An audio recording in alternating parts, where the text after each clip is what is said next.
আমরা কেন ক্ষমা করব?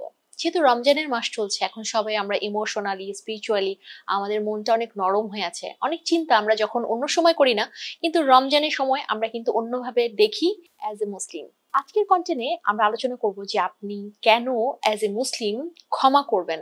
এই জিনিসটা আপনাকে ধর্মীয় দৃষ্টিকোণ থেকে কিভাবে বলা আছে, আপনার সায়েন্স এটার সঙ্গে কি কি ব্যাখ্যা দিয়েছে, এবং স্পিরিচুয়াল বা অন্যান্য মতাদর্শী যারা আছেন তারাও কেন এটাকে সায়েন্টিফিক বলে সহমত বলে আমাদের সঙ্গে আছেন। বেসিক্যালি কিন্তু যেহেতু আমরা আলহামদুলিল্লাহ মুসলিম, তো আমরা কিন্তু এখন জানি যে ক্ষমা করা আমাদের ধর্মীয় অনুশাসনের মধ্যে একটা মূল্যবোধ, একটা এলিমেন্ট, গুণাবলী যেটা মুসলিম হলে থাকতে হবে। কিন্তু আসলে কি আমরা এটা প্র্যাকটিস করি? আমাদের জীবনে চলার পথে যে কষ্টগুলো হয়, অনেক ক্ষেত্রে দেখা যায় যে আমরা হতাশায় ভেঙে পড়ি, আবার অনেক ক্ষেত্রে দেখা যায় কষ্টগুলো নিয়ে আমরা রিভেঞ্জে নেমে যাই। আমাকেও কষ্ট দিয়েছে, ঠিক আছে আমি ওকে কষ্ট দিব। তো কষ্ট চক্র চলতে থাকে, তো একজন আরেকজনকে কষ্ট দিচ্ছে, আরেকজন আরেকজনকে কষ্ট দিচ্ছে, কে কাকে কতটুকু দিচ্ছে, এই কম্পিটিশনে পড়ে কষ্টচক্র শুরু হয়ে যায়, কার্মা শুরু হয়ে যায়। তো সেক্ষেত্রে দেখা যায় যে এটা থেকে বেরিয়ে আপনি যদি কাউকে মাফ করে দেন, সেটা যেরকম আমাদের ধর্মকে শ্রদ্ধা করা হয় যে আমরা ধর্মীয় অনুশাসন প্র্যাকটিস করছি, at the same time biologically বা সায়েন্স আধ্যাত্মিকরা কি বলেছেন সেটার সাথেও ম্যাচ করলে আপনি কিন্তু বুঝতে পারবেন যে এই রমজান একটা সুযোগ, যখন আপনি আপনার কাছের মানুষ, প্রিয় মানুষ বা যাদের উপর আপনার অনেক দিন ধরে রাগ জমেছিল, সেই ক্ষমাগুলো আপনি কেন করবেন। বেসিক্যালি প্রথমত যদি আমি বলি যে ইসলামিক দৃষ্টিকোণ থেকে কিভাবে আমাদেরকে বলা আছে যে আমরা কেন ক্ষমা করব।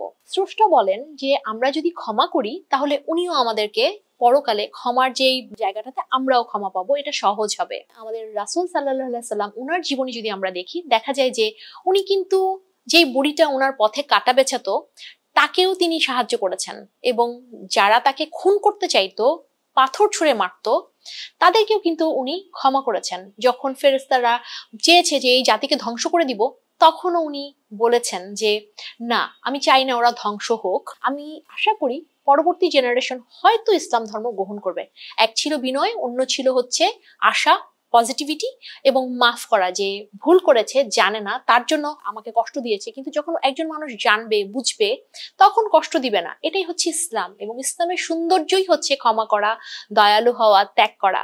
সেই দৃষ্টিকোণ থেকে ইসলাম আমাদেরকে শিখিয়েছে, এবং একটা রমজান যেখানে আসলে আমরা আমাদের এই গুণাবলীগুলো বা ধর্মীয় অনুশাসন আমাদেরকে কি বলেছে সেগুলো আমরা প্র্যাকটিস করার সুযোগ পাই। এবং এই সময়টাতে স্রষ্টা আমাদেরকে বলেন বিশেষ করে যে আমরা যেন কোরআন পড়ি এবং কোরআনের সঙ্গে যেন এটার অর্থগুলো আমরা জানার চেষ্টা করি। দ্বিতীয়ত হচ্ছে সায়েন্স আমাদেরকে কি বলেছে। আপনি যে ধর্মীয় প্র্যাকটিসটা করবেন, অনেক ক্ষেত্রে অনেকে বলেন যে আমার সাধারণ জায়গাটা থেকে আমি বুঝতে পারছি না। তো এটার সায়েন্টিফিক যে ব্যাখ্যাগুলো আছে সেগুলো রেফারেন্স হিসেবে আপনাকে বলছি। প্রথমত, বিজ্ঞান যেটা প্রমাণ করেছে যে আপনি যদি কাউকে ক্ষমা করে দেন, তাহলে আপনার স্ট্রেস হরমোন যেটা থাকে সেটার রিলিফ হয়। আপনি কিন্তু শরীর এবং মনে একটা শান্তি, আপনার যেই রাগ করলে যে একটা স্ট্রেস, একটা শরীরের উপরে যে চাপটা পড়ে মানসিকভাবে, এবং অনেকের দেখা যায় যে কপালে ভাঁজ পড়ে থাকে, অনেকের স্কিনে ভাঁজ পড়ে যায় রাগের কারণে, সেটাও কিন্তু এই রাগের একটা চাপ। দ্বিতীয়ত যে বিষয়টা সেটা হচ্ছে যে নিউরনের ডেভেলপ হয়।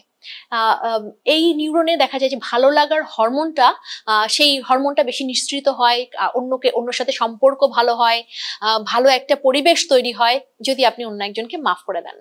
তৃতীয়ত যে বিষয়টা সেটা হচ্ছে যে আমেরিকান হার্ট ইনস্টিটিউট বলেছেন যারা আসলে ক্ষমা করে বা এই প্র্যাকটিসটা করেন, তাদেরও কিন্তু আসলে হার্টের ঝুঁকিটা কম, তাদের হার্ট অ্যাটাক কম হয়। 4 নম্বর যে বিষয়টা সেটা হচ্ছে ইমিউন সিস্টেমটা বেড়ে যায়, মানে আপনার হজমের যে অনেকের কষ্টটা হয় সেইটা হয় না। এবং অনেকের দেখা যায় যে রাগ ক্রোধ থেকে যে ডিপ ডিপ্রেশনটা হয়, তাতে করে অনেকের ডিপ্রেশন থেকে শরীরের বিভিন্ন অসুখ বিভিন্ন জায়গায় দানা বেঁধে থাকে, আকস্মিক মৃত্যু হয়, অনেক বেশি রাগ হয়ে গেলে কষ্ট থেকে।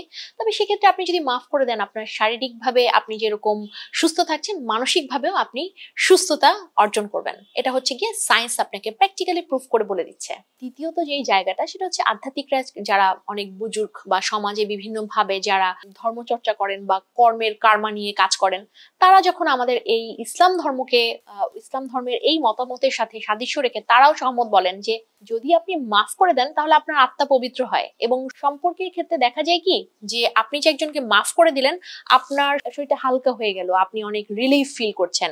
দ্বিতীয়ত যে জায়গাটা ওনারা বলেন সেটা হচ্ছে একটা কার্মা চক্র আছে যেটা যে ডিড কাম ব্যাকস। আপনি ধরেন একজনকে কষ্ট দিয়ে যে আরেকজনকে কষ্ট দিলেন, আপনার কষ্টটা আবার বেশি হয়ে গেল আর তাকে দেওয়া, তখন দেখা যায় যে কার্মা আবার আপনার জন্য অ্যাক্টিভ হয়ে গেল। তো সেই ক্ষেত্রে আপনি যদি ওকে মাফ করে দেন তাহলে কার্মা চক্র বন্ধ হয়ে যায়। তৃতীয়ত যে বিষয়টা সেটা হচ্ছে যে আপনার আশেপাশে পরিবেশও আপনার জন্য পজিটিভ হয়। আপনি যখন মানুষকে ক্ষমা করছেন, আপনার এই জিনিসটা যখন আপনার প্র্যাকটিসের মধ্যে আছে, তখনও কিন্তু দেখা যায় যে পরিবেশ থেকে আপনি পজিটিভ জিনিস পাচ্ছেন। অ্যাট দ্য সেম টাইম সবাইকে কি আপনি ক্ষমা করে দিবেন? স্রষ্টা কি আমাদেরকে সব কাজের জন্য মাফ করে দেন? ব্যাপারটা তা না। অনেক ক্ষেত্রে দেখা যায় যে আমাদের মাফ করতে কষ্ট হচ্ছে, সেক্ষেত্রে কিন্তু আপনি অ্যাভয়েড করতে পারেন। কিন্তু আপনি যদি রাগটাকে পুষে রাখেন, ক্ষমা না করতে পারেন, ঠিক আছে, তাহলে তার থেকে দূরে সরে আসতে পারেন। যদি এমন হয় যে আপনি ক্ষমাই করতে পারছেন না। এইটা রমজানের মাস। আর রমজান মাসে যেহেতু আমরা ভাবি যে আমরা স্রষ্টার কাছাকাছি যাব, এইটা একটা সুযোগ যে আপনি যার সঙ্গে অনেক দিন রাগ করেছিলেন, কষ্টে ছিলেন, সেই কষ্টগুলো ভুলে যেতে পারেন আর মাফ করে দিতে পারেন।